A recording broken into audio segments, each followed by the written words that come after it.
valorização da produção e do consumo de alimentos naturais e orgânicos. Precisamos mudar nossos hábitos alimentares para a escolha de alimentos saudáveis, sensibilizar agricultores para práticas de cultivo com adubo orgânicos e inseticidas naturais, e dizer não para o plantio e o consumo de transgênicos.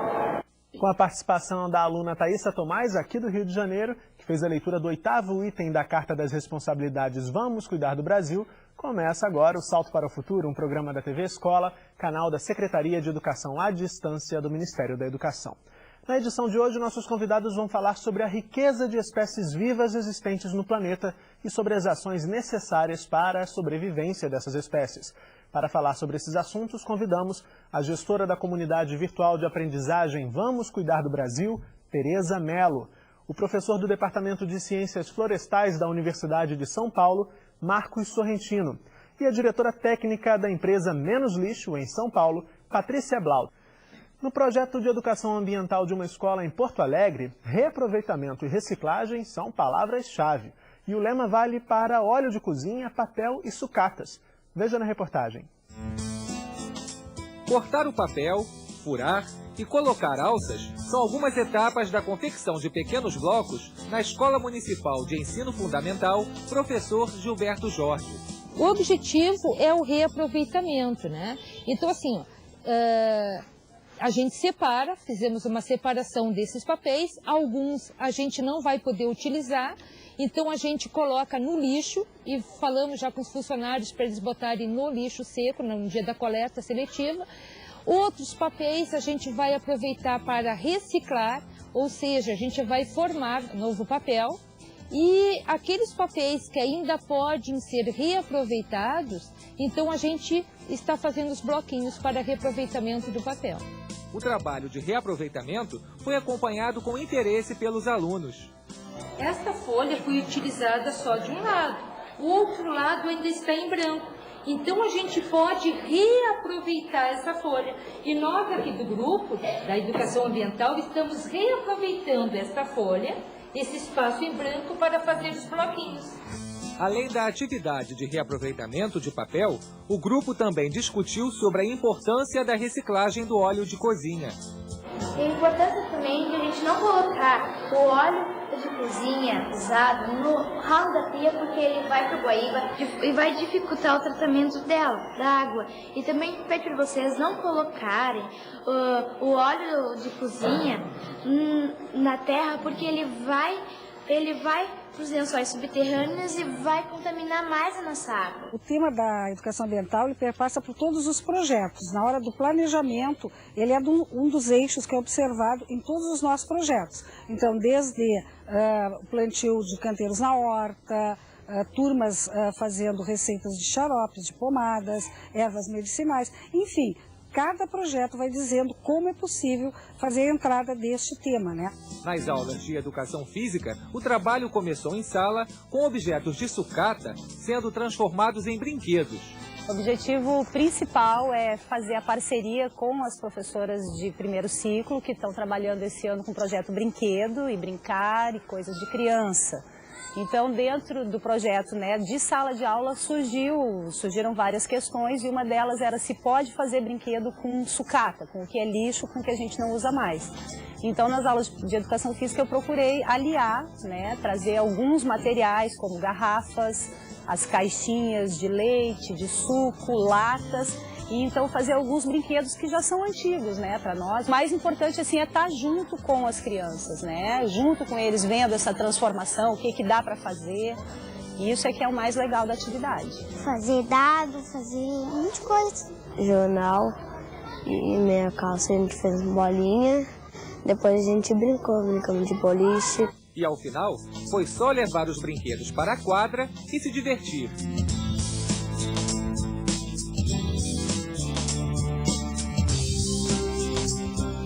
O nosso projeto político-pedagógico tem uma grande questão, um grande eixo, que é trabalhar a questão da autonomia e da autoria também para os alunos, não só para os adultos, mas para os nossos alunos.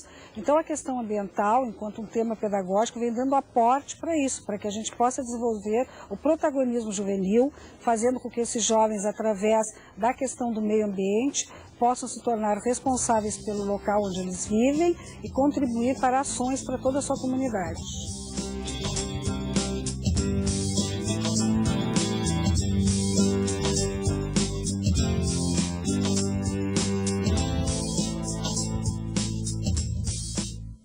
Começando o Salto para o Futuro, gostaria de agradecer aos nossos convidados pela presença aqui no nosso estúdio.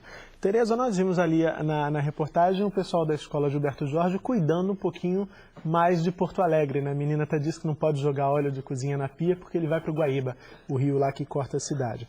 E você é da comunidade virtual de aprendizagem Vamos Cuidar do Brasil. O que é essa comunidade, Tereza? Bem, boa noite a todos. Muito obrigada pelo convite. Acho que é bom a gente falar sobre o que é uma comunidade virtual de aprendizagem antes, né? Porque uma comunidade virtual é um grupo de pessoas que se reúnem com os mesmos interesses, em torno de um mesmo tema, mas usando a internet. Essa é uma comunidade virtual, que pode ser de relacionamentos, etc. e tal. Quando ela é de aprendizagem, é que existe uma intenção educativa, né? Portanto, a comunidade virtual de aprendizagem Vamos Cuidar do Brasil é mais uma instância de reflexão, de debate, de resoluções da própria Conferência Infanto-Juvenil pelo Meio Ambiente. Agora, na terceira versão da Conferência Nacional Infanto-Juvenil pelo Meio Ambiente, existe este outro espaço para a conversa, a prosa e a troca entre a meninada toda que vai participar da conferência. É um espaço, então, que está destinado aos alunos, às crianças e aos jovens que vão participar da conferência. Que vão participar da conferência, para que eles possam ir lá, mostrar o que estão fazendo, né? E ver o que os outros estão fazendo para cuidar do Brasil, que é o lema da conferência Infanto Juvenil. Certo. Patrícia, a gente também viu na atividade, inclusive com a participação da professora de Educação Física, os meninos e meninas ali aproveitando materiais, reaproveitando materiais. Sucata, né, como o Sérgio disse na reportagem. Cuidar do lixo também tem a ver com biodiversidade, Patrícia? Não, com certeza. Eu acho que muitos de nós já ouvimos falar assim, do impacto do lixo no ambiente, né? Se discute muito, se a gente joga plástico equivocadamente, né, de forma inadequada, isso vai parar na barriga de tartaruga, que confunde com águas vivas. A gente imagina jogando lixo no rio, né, matando peixes e tal. E quem nunca ouviu falar que o plástico lá no meio ambiente dura 100 anos até poder se desintegrar? Mais ainda. Então, acho que tem tudo a ver a questão, né, do impacto da destinação do nosso lixo sobre fauna, flora, diversidade. Mas se a gente mais e mais também pensar na origem do lixo, a gente vai ver que ele tem tudo a ver com, né, preservação de ecossistemas, de espécies. Então, no caso da escola que abordou o papel, né? É muito interessante reaproveitar e depois reciclar, mas a gente tem que fundamentalmente parar para pensar de onde vem esse papel, né? Quer dizer, evitá-lo na produção dele como lixo, mas pensar assim, bom, de onde vem esse eucalipto, como é que é o plantio desse eucalipto, é reflorestamento de verdade, não é? Qual que é o consumo de papel hoje que leva, de repente, ao plantio de eucalipto invadir o cerrado, com todas as suas espécies super preciosas, a gente planta eucalipto no Pará, né? Então, se a gente mais e mais na escola trabalhar de onde vem tudo que a gente usa, que acaba virando lixo, a gente vai fazer mais ainda essas associações, né? A aluna comentou, precisamos mudar nossos hábitos alimentares, certamente. Precisamos, fundamentalmente no Brasil, mudar esse padrão de desperdício de alimento, né? Porque esse alimento desperdiçado custou muito para a agricultura e estamos lá, né, desmatando áreas, degradando áreas para transformá-las em lavoura, em pastagem, né? Então, incluir a discussão do lixo desde a sua origem, né? Fazendo essas conexões com ambiente preservado, biodiversidade. E, Paulo, a gente hoje também vai falar da questão da biodiversidade, como a Patrícia já começou a falar ali, é que por muito tempo no Brasil a gente falava de biodiversidade pelo viés da ameaça da extinção. Campanhas alertando sobre a extinção de espécies como do mico-leão dourado, da arara azul e algumas outras tantas. Como é que está esse panorama brasileiro da biodiversidade? Assim, essas espécies que eu citei, por exemplo, ainda estão sofrendo ameaça de extinção? Grande parte delas continuam a sofrer ameaça de extinção, outras novas começam a ser extintas, entram para a lista de animais, de espécies vegetais em extinção, mas o principal problema é que se nós não enfrentarmos a questão da do diálogo com a diversidade, a questão da compreensão sobre a importância do outro, e estivermos sempre centrados apenas em nós próprios, apenas na compreensão homogênea e homogeneizadora do mundo e da vida, essas espécies cada vez mais estarão em extinção. Então, a discussão sobre a não extinção de espécies animais, de espécies vegetais, ela é muito oportuna porque ela nos obriga a pensar, a conversar, a discutir sobre como é importante para a vida de cada um de nós trabalhar com a diversidade de cultura, de saberes, de sabores. Os nossos sabores são homogeneizados pelo açúcar e pelo sal. E nós deixamos de compreender o sabor e sentir, né, o sabor de cada fruta, o sabor num suco, o sabor de um chá, porque colocamos um monte de açúcar, um monte de sal na comida. Então, a discussão sobre a diversidade de espécies animais passa pela discussão, pelo debate sobre a importância da diversidade no dia a dia. Quando a gente viaja de um país para o outro, a gente encontra hoje seres humanos exatamente iguais. A diversidade de indumentária, a diversidade de culinária local vai sendo toda homogeneizada. Hoje, a ditadura da carne, do consumo da carne, vai se espalhando por todo o planeta. A China e a Índia, que eram países que quase não consumiam carne, consomem cada vez mais. É sinônimo de melhoria de qualidade de vida comer carne. E a gente não para questionar que cada quilo a mais de carne consumido pelos humanos significa um pedacinho a menos da floresta amazônica, um pedacinho a menos do cerrado, porque vai se colocando pasto para alimentar os carnívoros do planeta. Muita coisa, né? Tereza, com relação à diversidade também, felizmente, nós estamos num país, o Brasil, que é multicultural. E ao longo dessa semana, um dos convidados chamou a atenção para as relações diferenciadas que os diversos povos que constituem o nosso país estabeleceram ao longo do tempo com a natureza, com o meio ambiente. Ele citou o caso dos indígenas, que não se veem como habitantes do planeta, e sim como partes desse todo. Queria que você falasse como é que a escola pode se valer, pode trabalhar essa questão dessa diversidade para poder atuar aí na perspectiva da educação ambiental. Tem a ver com o que o Marcos falou agora, né? De perceber o outro e perceber a cultura do outro e entender a cultura indígena, que já é um nome engraçado, esse negócio de índio, né? Porque nós não estamos na Índia como achavam que a gente estava, né? Mas entendê-los não é uma coisa simples. E o trabalho com isso não pode ser superficial, né?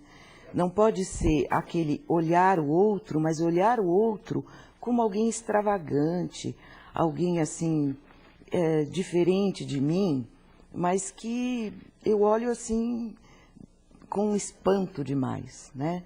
A relação do índio com a natureza é porque ele mora lá, né? Quando ele mora lá, a relação é no espaço natural que ainda não foi modificado pelo homem. Essa ideia de que o meio ambiente é só esse tipo de espaço, né? Há muito tempo a gente sabe que não existe mais. Que o meio ambiente pode não ser natural, ele pode estar extremamente modificado pela ação humana, mas ele continua sendo o meu meio ambiente, né? Sem dúvida, conhecer como os índios tratam o seu espaço pode nos dar indicações de como deveríamos tratar o nosso, né?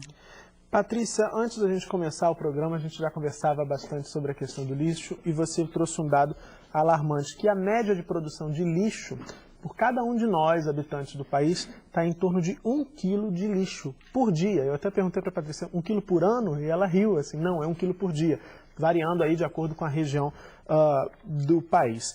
E aí, Patrícia, a gente sabe que esse lixo, ele ainda não é um lixo tratado. Tem uma pesquisa do Fundo Mundial para a Natureza, o WWF, feita em parceria com o IBOP, foi divulgada em junho, e constatou que 67% dos brasileiros entrevistados não separam lixo reciclável e somente 5% encaminhariam aí esse lixo, o lixo orgânico, para a transformação em adubo. Por que é tão difícil estabelecer essa cultura do reaproveitamento e da reciclagem de lixo? Bom, eu sou educadora, eu acho relativamente fácil. Dá um trabalhinho, mas a gente tem que, né, acreditar no potencial humano para mudança. Eu acho assim que muitas coisas nos levam a achar que lixo é um problema, mas ainda nem tanto, né? Então, quando a gente, ainda mais estando no Brasil, as pessoas falam, pô, mas tem espaço sobrando no Brasil para ter mais aterros e lixões. Então, uma coisa que a gente tem que construir é esse nosso hino, gigante pela própria natureza. Porque hoje, mesmo locais que têm coleta regular, não são todos no Brasil, e aterros sanitários, que são exceções, mesmo assim, varrer lixo para baixo do tapete basicamente um aterro, é isso, varrer lixo para baixo do tapete. Então a gente tem que mais e mais fazer as pessoas sentirem isso, esses limites físicos, geográficos, porque elas imaginam hoje.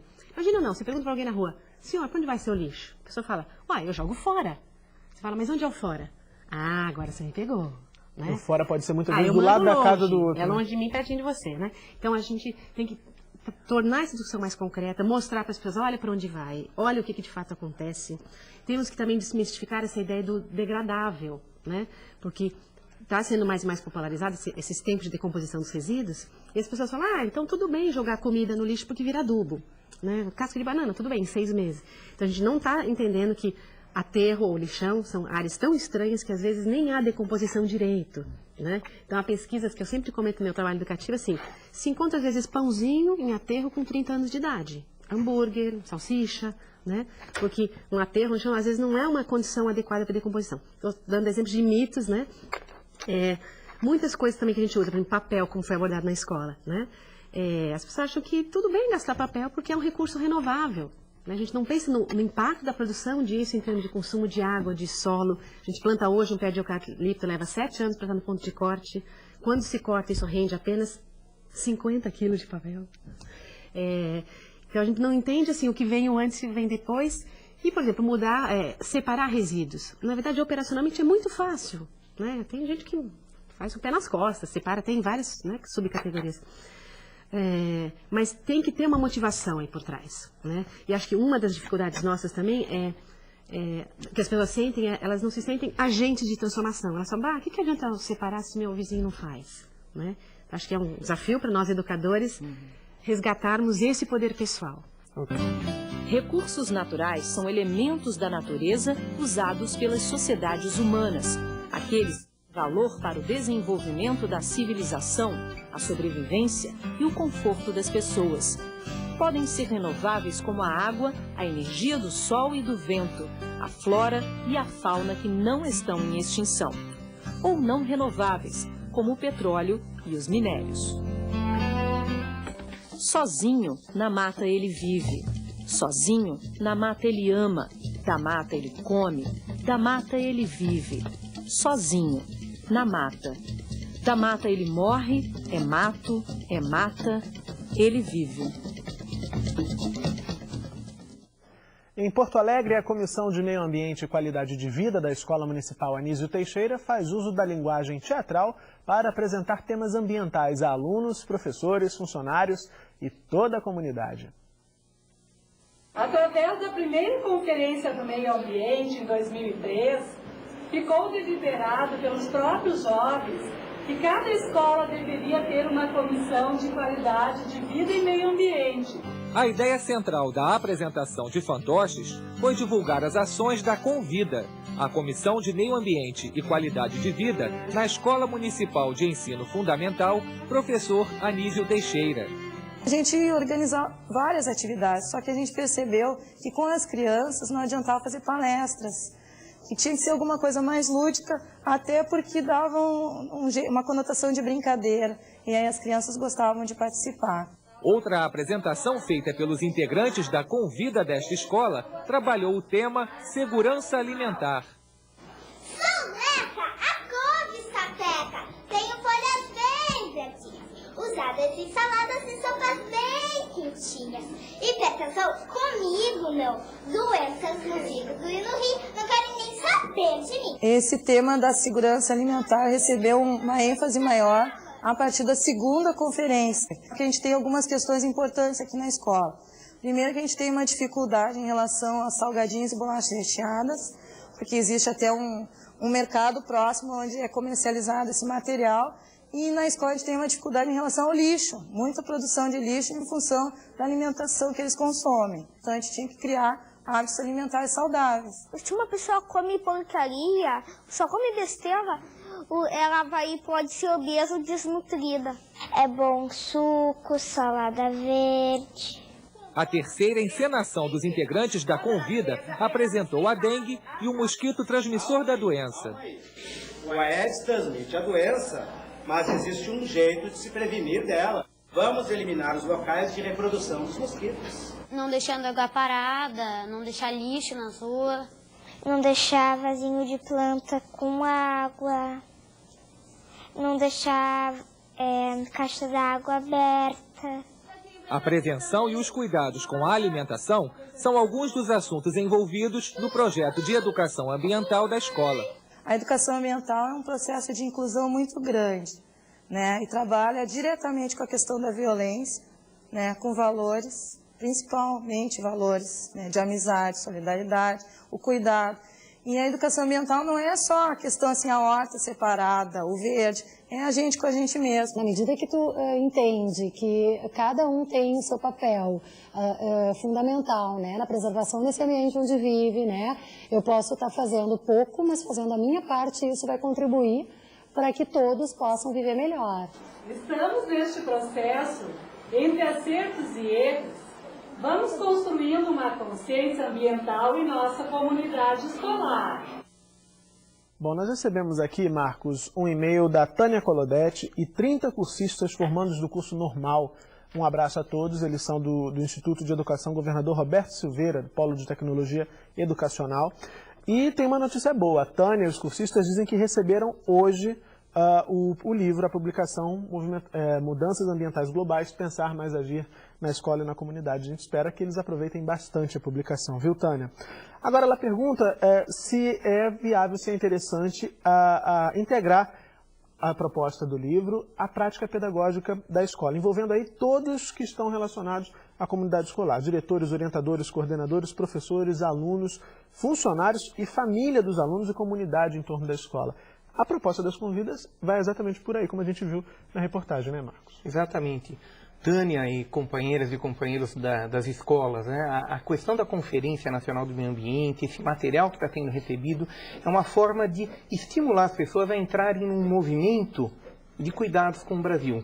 É um momento de envolvimento, mas esse envolvimento ele não pode se limitar à conferência, às atividades da conferência. Então, a criação da convida dentro da escola, trazer a questão ambiental para o projeto político-pedagógico da escola, trazer a questão ambiental para o dia a dia da sala de aula, significa promover processos participativos na escola. A questão ambiental, o cuidar, né, do planeta, as mudanças ambientais globais, ela só tem uma forma de ser enfrentada. Não é com apenas medidas técnicas, tecnológicas. A forma de ser enfrentada é nós aprendermos ou reaprendermos a dialogar, a nos encontrarmos e estabelecermos novos pactos, novas formas de enfrentarmos os problemas que são novos também. A questão ambiental, a questão ecológica, ela não era conhecida há 200 anos atrás ou por outras formas de organização dos humanos, ainda hoje. Ela é um problema típico da nossa forma de civilização, do nosso modo de produção,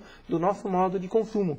Para ser enfrentada, ela precisa de novos pactos entre os humanos. E esses novos pactos exigem que a gente reaprenda o diálogo. E esse diálogo ele pode ser feito no projeto político-pedagógico, ele pode ser feito no grêmio da escola, mas há uma proposta feita pelo MEC, que é essa proposta das convidas, das comissões de meio ambiente e qualidade de vida dentro da escola, que deve se espraiar para comunidades de aprendizagem sobre meio ambiente e qualidade de vida fora da escola. Cada estudante, cada professor, cada pessoa da comunidade escolar pode contribuir para criar na comunidade como um todo novas convidas, novos círculos de aprendizagem participativa, os círculos de cultura que o Paulo Freire falava. Pessoas que aprendem participando, que se reúnem e falam. Quais são os problemas socioambientais? É o desemprego? É a questão do ônibus? É a água poluída? São inúmeros problemas socioambientais que tem na nossa comunidade e nós não podemos ficar com a boca escancarada, cheia de dente, esperando as soluções chegarem. Nós podemos nos organizar, debater os problemas e apresentar soluções. Soluções que são individuais, soluções que são do grupo e soluções que são de políticas públicas, soluções que têm que ser apresentadas, cobradas dos governantes, das empresas, das organizações sociais que tem na nossa comunidade. Eu queria... Sim, à vontade, as duas. Joel? Queria pegar carona aqui, para dizer que a escola deve ser, não só pode ser, um centro de produção de conhecimento, né? Nesse sentido, a construção da questão ambiental, que se dá ao longo do tempo na história da humanidade e se dá ao longo do tempo na nossa história pessoal de vida, porque a gente vai construindo essa questão dentro de nós a partir das informações que recebemos, inclusive da escola, né? Mas passando pela mídia e pelas outras instâncias da sociedade. A escola pode produzir conhecimento sobre o que acontece naquele local, porque só quem mora ali sabe o que acontece ali. Quem está longe não sabe. Portanto, ir beber na fonte daquelas pessoas que moram há mais tempo no local, né?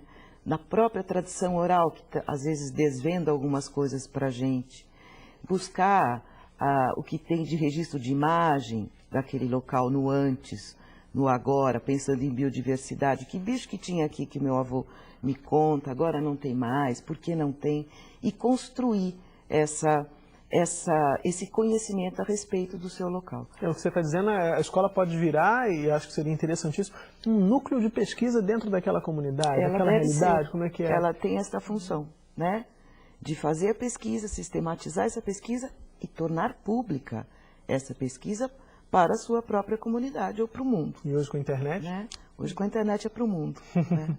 Você também queria aproveitar o Marcos para novamente abordar a questão do lixo, mas assim, a importância é a gente incorporar essa discussão de produção, consumo, lixo, nos mínimos detalhes nas atividades. Então, por exemplo, vai se fazer um teatrinho como a escola fez, né? Aproveitar essa oportunidade para se discutir como é que nós vamos fazer o cenário, de onde vêm os materiais que compõem esse cenário, depois que acabar essa intervenção, essa peça teatral, para onde vai isso, quanto custou, né, em termos ambientais, como a própria escola pode dar um bom exemplo no que ela consome, né? Quer dizer, você falou de dificuldade de separar lixo, resíduos e tal.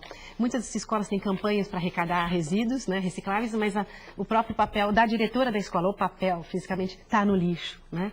Então, acho que é muito interessante que a escola tenha no seu projeto pedagógico toda uma discussão sobre o seu próprio consumo. E aí eu vou continuar com você, continuar falando de lixo. Uhum. A Tânia Bageston, do SESC de Chapecó, em Santa Catarina, enviou um e-mail. Tânia, obrigado pela participação.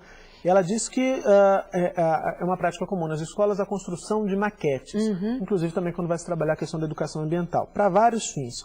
No entanto, falando em educação ambiental, ela pergunta quais materiais, além do papelão, são sugeridos para essas construções, visto que o isopor não é biodegradável. Tá. Você falava desse conceito de biodegradabilidade antes do programa começar. Eu acho interessante a pergunta, mas na verdade a questão de ser biodegradável não é tão importante quanto se pensar se aquele material é durável ou se é descartável, né? Então, na verdade, eu acho que o rico, né, num trabalho, num projeto na escola, é discutir com os alunos assim, com eles, né, de forma, né, participativa, o que pode ser usado para fazer uma maquete.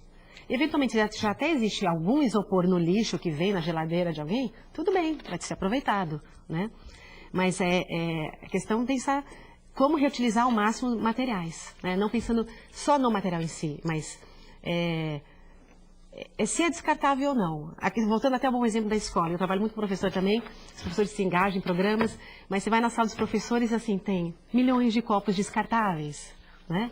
Então, assim, nada contra o plástico, né? Porque o plástico demora para degradar. É a questão do impacto da produção desse copinho, com a sua embalagem, com a sua caixa de papelão, que tudo bem é mais biodegradável, é mais renovável, mais a história do eucalipto, que eu já falei, né? Então, como a gente usar coisas, considerar esse impacto e aumentar a vida útil delas. Então, a maquete pode ser do que tiver disponível, que já foi lixo, inclusive. Desde que dure, né? Desde que dure. E aí é muito interessante a história do copo descartável, a gente vai voltar a falar dela, aquela questão dos mitos que você me dizia antes da gente começar o programa.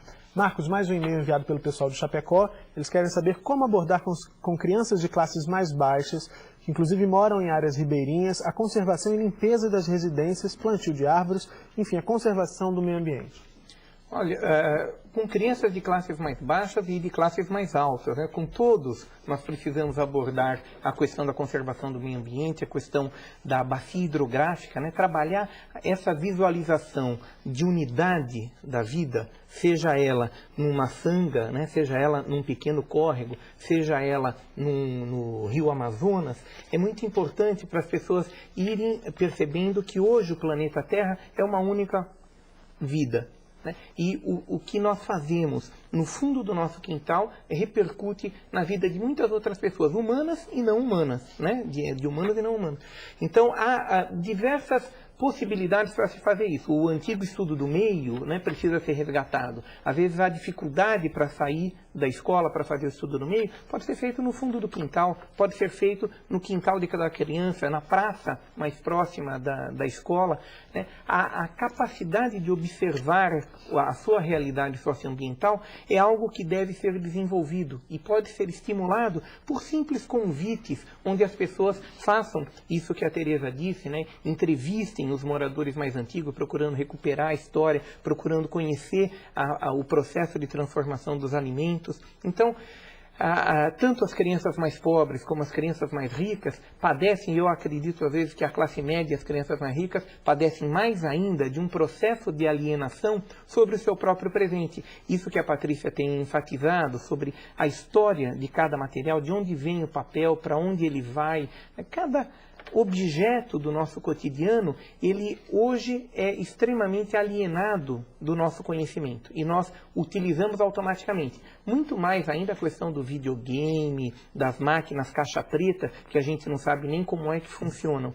Então, a impressão que eu tenho é que trabalhar com crianças pobres ou com crianças ricas exige, por parte do educador, da educadora, uma postura de questionamento, de perguntar, o exercício constante de aprender junto, porque às vezes aí um sabe uma resposta, outro sabe outra, e a gente vai construindo as formas não só de conhecer aquilo, mas também de nos potencializarmos para transformar aquela realidade. Até porque, Tereza, um convidado essa semana já disse aqui que as pessoas com menor poder aquisitivo consomem bem menos.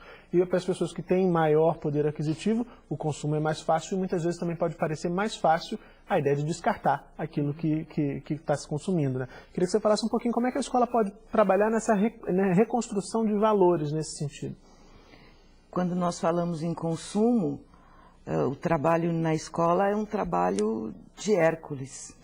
Porque nós estamos em uma sociedade que é baseada no consumo. E o consumo é um consumo para todas as classes, é um consumo segmentado mesmo. Existe o apelo do consumo, ele se oferece igualmente para todas as classes a partir de produtos diferenciados para cada classe, né? Mas o apelo é o mesmo.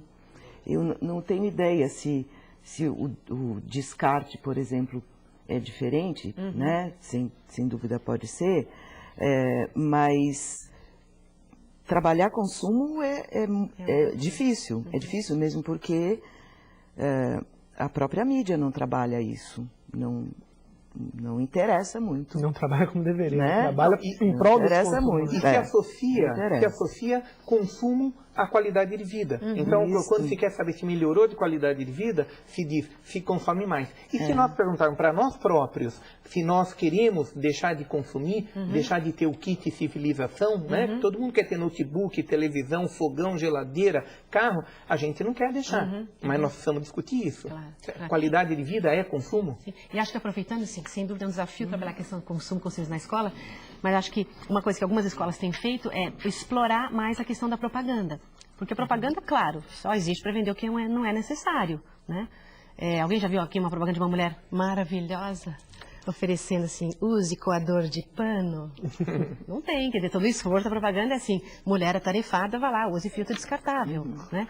Então, eu acho que a gente vai conseguir avançar nessa questão de consumismo dentro da escola, se a gente escancarar um pouco essas coisas e rever até esses termos, porque hoje as pessoas falam, pô, mas o meu celular é mais moderno que o seu, como se fosse sinônimo moderno e melhor, né? Violência é mais moderno, AIDS é mais moderno do que catapora. É preferível ter catapora a AIDS, né? Tantas coisas mais modernas, água de coco em caixa longa-vida, caipirinha em pó, né? A gente até brinca, sexo virtual é bem mais moderno, né? Então, acho que é um trabalho de desconstruir até essas palavras, né? O copo descartável é um avanço tecnológico. Avanço em que direção?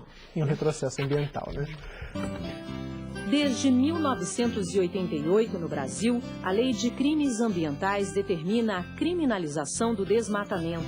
Ela responsabiliza quem desmata, quem armazena a madeira e quem vende, além de enquadrar a compra, a venda ou qualquer outro negócio que envolva animais silvestres como crime inafiançável. Mais recentemente, foi regulamentada a criação de animais silvestres em cativeiro. Ei, Pintacilgo, oi, Pinta-Roxo, Melro, Uirapuru, foge asa branca, vai Patativa, Tordo, Tuju, Tuim, Xote é sangue, Xote é fogo, Xorroxinol sem fim, some coleiro, anda trigueiro, te esconde colibri, bico calado, toma cuidado, que o homem vem aí, o homem vem aí, o homem vem aí. Ei, Pinta-Silvo, oi, Pinta. Que imagem triste. Salto para o Futuro está de volta. Hoje estamos falando sobre a riqueza de espécies vivas existentes no planeta. Tereza, o boletim que os professores receberam, também está no site do Salto, traz lá uma pergunta. É excessivo o peso das responsabilidades colocadas para as novas gerações, herdeiras dos problemas que hoje ameaçam o planeta Terra e que, no entanto, deverão encontrar as saídas viáveis? O que você acha a esse respeito? Eu acho que eu, por exemplo, com uma geração que já não é nada nova, eu não gostaria de colocar esse peso nas novas gerações, né? Como se trabalha a questão ambiental na escola e como se encara o meio ambiente na escola, pode acabar dando esse caráter até de catástrofe mesmo, né? Como uma responsabilidade desses que vem vindo aí, quando a gente já está fazendo estrago há muito tempo, especialmente a partir da Revolução Industrial, aí, da Segunda Guerra, como o próprio material da conferência traz para a gente. Eu, de minha parte, eu estou fora, eu gostaria de não deixar, mas eu queria saber o que o Marcos... Porque o Marcos é de uma outra geração, já depois da minha, então acho que ele pode falar sobre eu acho isso. que não só é excessivo, como é equivocado, né? Nós não podemos jogar nas costas das crianças, dos professores e da escola toda a responsabilidade por construir novas sociedades, um novo planeta. A gente precisa assumir a responsabilidade que são, sim, os adultos os responsáveis pela educação das crianças e os adultos que estão dentro e que estão fora das escolas. Então, o processo de educação ambiental, a fala mais comum é: adulto não tem mais jeito, tem que educar as crianças. É sacanagem com as crianças. Nós temos que ter as crianças juntas, temos que educá-las, mas temos que dar o exemplo. Até porque, pensando no planeta, ninguém deixa a casa cair para o filho reformar quando crescer. Exatamente. Não dá para fazer isso com o planeta, que é algo bem mais sério e mais covarde ainda, como você está dizendo. Queria continuar te ouvindo, Marcos. O desmatamento saiu hoje, falando do desmatamento, saiu hoje uma avaliação do Instituto Nacional de Pesquisas Espaciais, o INPE, apontando aí para a queda do desmatamento na Amazônia no último mês de julho, felizmente, uma boa notícia. Mas ainda assim, 323 quilômetros quadrados de floresta foram destruídos, uma área quase igual à da cidade de Belo Horizonte. Por que é tão difícil frear essa destruição da floresta, Marcos? E aí, pensando também que queimando a floresta, a gente está botando em risco também várias espécies animais que também vivem lá. Exatamente. A nossa ex-ministra Marina Silva construiu bravamente um pacto com 12 ministérios para conseguirmos esses números de queda no desmatamento. Nos últimos 4 anos, nós tivemos quedas sucessivas. Nesse início de ano, tivemos novamente um aumento e ele volta a cair, porque há toda uma ação junto com a Polícia Federal, junto com diversos ministérios, no sentido de enfrentar essa questão do desmatamento, não apenas combatendo um ou outro de forma exemplar, mas construindo uma política que a gente chama de estruturante de enfrentamento do desmatamento. Agora, ela não pode estar calcada apenas na repressão, no que a gente chama de comando de controle, na fiscalização, no licenciamento. Ela precisa estar calcada na presença do Estado nos locais onde há desmatamento. O Estado tem que estar presente em toda a Amazônia brasileira, e o Estado estar presente é termos salas verdes, onde as pessoas possam acessar livros, é termos atenção para a escola. O programa Mais Educação do MEC adotou os 3 dos 36 municípios de maior desmatamento, e no semestre que vem vai começar a trabalhar com os 36 municípios maiores desmatadores, para dizer: não, municípios, vocês não vão ser apenas punidos por desmatarem, vocês vão ter a presença do Estado, trazendo a escola de tempo integral, trazendo a lógica de que a educação das crianças não se faz só dentro da escola, mas se faz no bairro, se faz em todo o município. Então o Estado precisa estar presente para contribuir para a diminuição do desmatamento. Patrícia, recebemos uma pergunta enviada pela Fátima Guerreiro de Santa Catarina. Santa Catarina está participando bastante do programa de hoje, que bom. Ela diz que o processo de desenvolvimento nos leva a uma cultura dos descartáveis. como repensar e trabalhar essas questões do consumo desenfreado dentro das escolas. Você já falou um pouquinho disso. Eu queria colocar uma pimenta na pergunta da Fátima. Você dizia também para mim, antes do programa começar, que a gente tem alguns mitos em relação a essa cultura dos descartáveis. E aí você elegeu como ícone ali o copinho descartável. Você falou, por exemplo, do terrorismo sanitário. Queria que você esclarecesse, dissolvesse esse mito. Não sei se eu vou conseguir, mas bom, o terrorismo sanitário, assim, é uma coisa que está aí que nos leva a achar que tudo é perigoso, bactéria, fungo. E como eu sou da área de biológica, sou bióloga originalmente, hoje eu sou mais lixóloga, mas já fui bióloga, as pessoas têm horror à bactéria. Elas esquecem que tem flora intestinal, bactéria, esquecem que comem fungo, cogumelo, essas coisas todas. A gente tem hoje, por exemplo, leite esterilizado longa-vida. Para que você precisa de um leite esterilizado se o lactobacilo é um nutriente, né? A gente tem paninhos que você compra bactericidas, né? Eu conheço mães que lavam os filhos dão banho no filho com água mineral. E outra que escova o filho de cima a baixo com sabonete, né, bactericida. Então tem toda uma coisa aí que nos leva a achar que a asepsia é ideal, né? E, por exemplo, o copinho nessa discussão seria uma coisa mais higiênica, né, um copinho descartável, do que eu ter a minha própria caneca ou copo. Na verdade, aliás, só uma última curiosidade. Tem uma máquina de lavar roupa que lançaram, Super Power Plus, né? Que ela solta íons de prata que destroem as membranas celulares das bactérias. Então, olha que incrível, você esteriliza suas roupas. Só que dentro da máquina, né? No momento que você abre a portinha, volta ao mundo real. Então, a gente tem que parar um pouquinho com isso, porque, em parte, esse consumo descartáveis tem a ver com esses medos todos. E se a gente está saudável, não tem problema, tem bactéria aqui, e a gente sobrevive. Então, esse discurso todo da mídia, da publicidade é fantástico, né? Se a gente olhar claro, assim, é sedutor o tempo inteiro. O importante é que a gente possa, e aí o que você está fazendo exatamente, desenvolver um discurso que possa enfrentar, argumentar. Claro, assim, peraí, para que eu preciso do íon de prata? Porque a propaganda nasceu para isso. A propaganda surgiu para vender excedente de produção. Essa é a origem histórica da propaganda. Então a gente vai ter que discutir propaganda na sala de aula.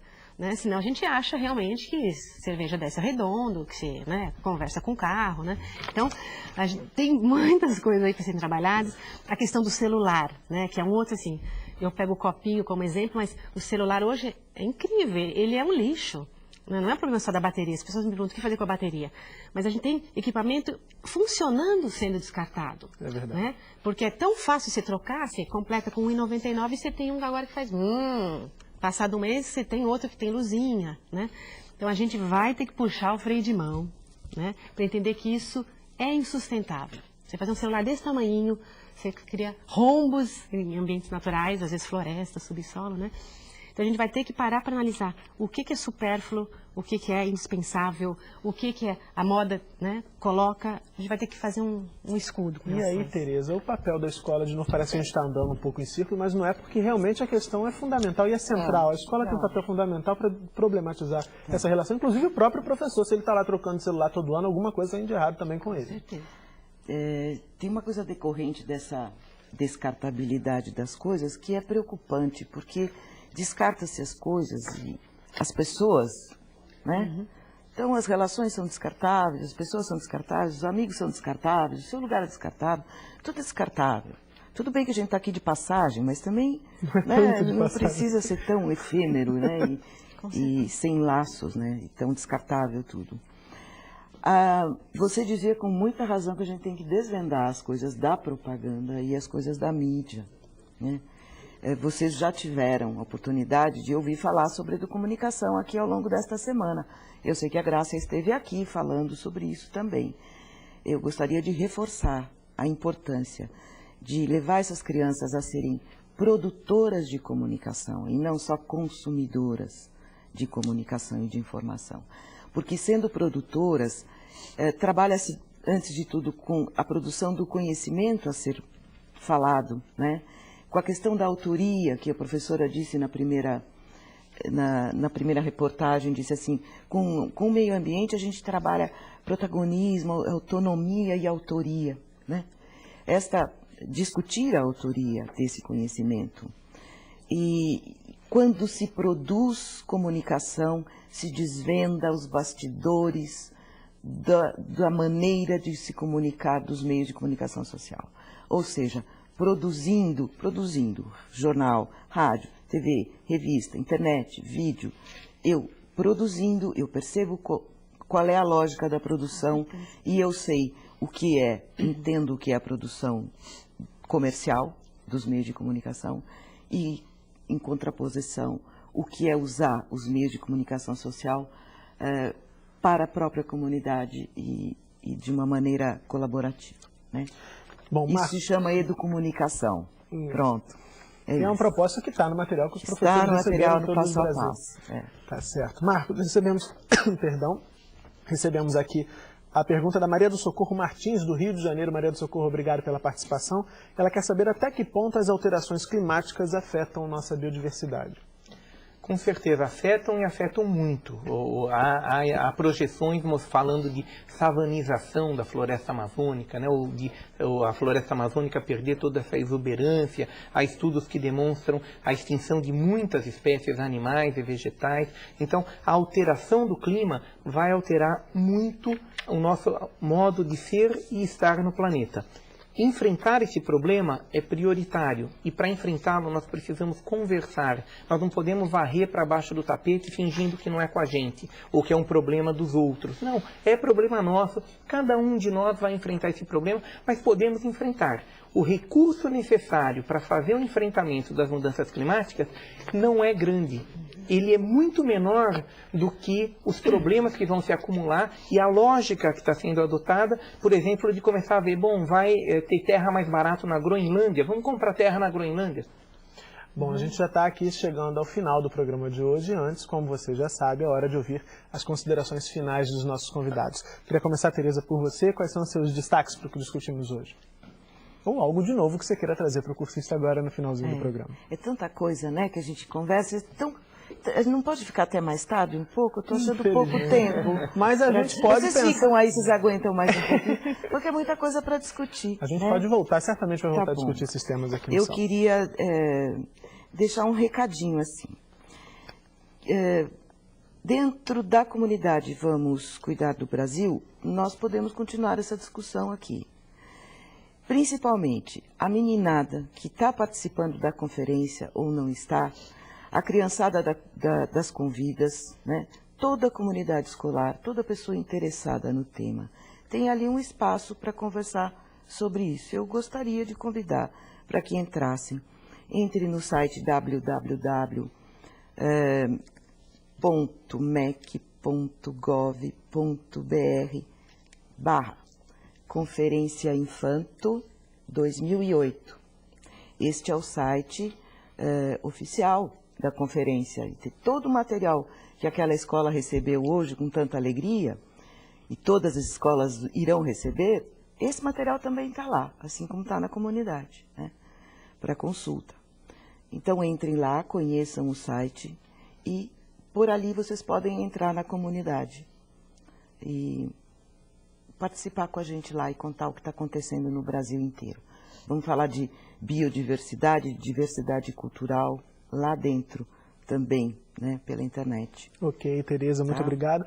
Vamos só colocar o endereço aqui na tela de novo, vou repetir, www.mec.gov.br/tá na tela, Conferência Infanto 2008, tudo junto, sem acento, está feito o convite da Tereza.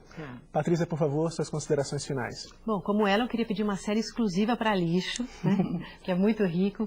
Tem um site também para deixar para quem quiser, Lixo 2, o retorno, é fácil, é menoslixo.com.br.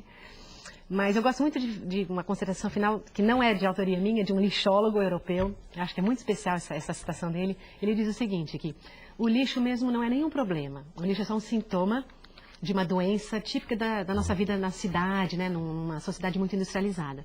Segundo ele, é muito fácil ter menos lixo, basta a gente parar para pensar o que é felicidade. Ele defende, então, que a gente poderia ter muito mais felicidade e bem menos lixo se a gente tiver mais qualidade, menos quantidade, mais cultura, menos símbolos de status, mais conteúdo, menos embalagens, mais tempo com nossas crianças, menos dinheiro trocado, mais carinho, menos presente, mais charme, menos maquiagem e assim por diante. Então, tá certo, Patrícia, obrigado pela participação. Também vou repetir o site, www.menoslixo.com.br, para quem quiser mais fontes aí para discutir sobre lixo. Por favor, Marcos, agora suas considerações finais. Só retomando a questão das mudanças socioambientais globais, o aquecimento do planeta, né? É importante nós debatermos, discutirmos e agirmos nesse sentido. A gente sabe de cidades na Alemanha, por exemplo, que gastam mais recurso por ano para enfrentar as mudanças socioambientais globais que todo o continente africano, que todo o país chamado Brasil. Então, é importante que a população brasileira reivindique olhar de frente para o problema e investimento de recursos para que a gente possa enfrentar essa problemática, mas mais do que se adaptar a essa problemática, enfrentar os problemas que estão levando a as causas desses problemas, né? Então, o nosso modo de produção, o nosso modo de consumo, essa discussão sobre felicidade, sobre qualidade de vida. Ok, Marcos, muito obrigado pela participação. Bom, antes de encerrar o programa, eu tenho um recado para você, professor. É hora de começar a fazer os vídeos que vão ser exibidos na Semana de Poesia aqui na TV Escola. Pode ser a poesia preferida dos seus alunos ou poemas que eles mesmos criaram. Para participar, basta mandar o material em vídeo, mas fique atento. É muito importante que junto com o vídeo venham algumas informações, como o nome da escola, o nome de quem aparece no vídeo, o título e o autor da poesia. Depois de tudo pronto, é só mandar para a nossa produção no endereço Rua da Relação, número 18, quarto andar, Centro, Rio de Janeiro. O CEP é 20231-110, está aqui na sua tela. Estamos esperando o seu vídeo. Termina aqui a série Mudanças Ambientais Globais. Participaram do programa de hoje Tereza Mello, gestora da comunidade virtual de aprendizagem Vamos Cuidar do Brasil, Marcos Sorrentino, professor do Departamento de Ciências Florestais da Universidade de São Paulo, e Patrícia Blaut, diretora técnica da empresa Menos Lixo em São Paulo. Ao longo de toda essa semana, abrimos e encerramos os programas com alunos de diferentes regiões do país, lendo trechos da Carta das Responsabilidades Vamos Cuidar do Brasil. A carta foi elaborada por estudantes que participaram da 2ª Conferência Nacional Infanto-Juvenil pelo Meio Ambiente. E agora você fica com o último trecho do documento. A gente se vê na próxima série. Tchau. Reeducação alimentar, respeitando os hábitos dos povos. Elaboração de projetos de segurança alimentar como cardápio escolar balanceado, resgate e socialização de conhecimentos tradicionais, receita de alimentos saudáveis e hortas escolares.